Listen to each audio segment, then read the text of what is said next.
amiga oscuridad, otra vez quisiera hablar, porque he tenido nuevamente una visión que suavemente iba cambiando mi manera de pensar. La oigo hablar, la escucho en el silencio.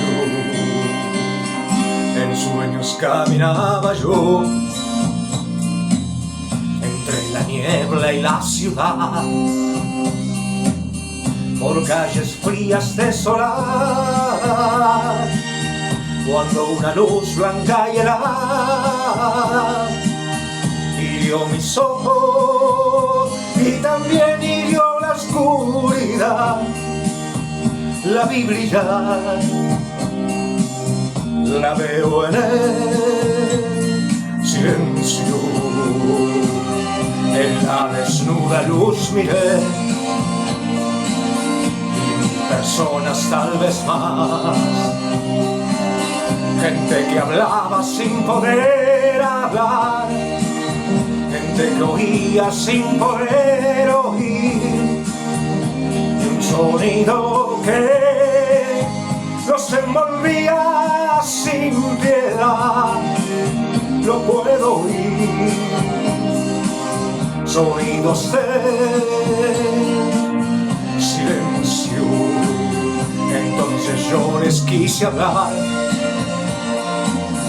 entonces los quise ayudar,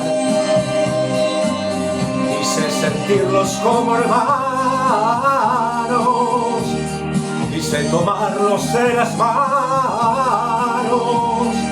pero no podían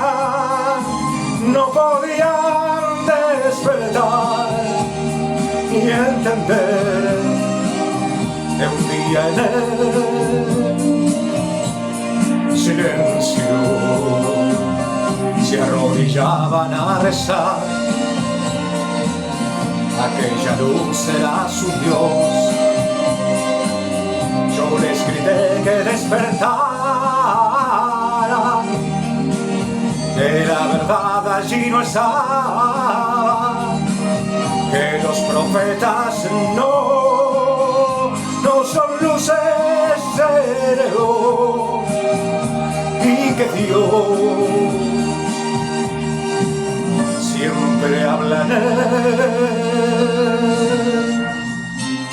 silencio.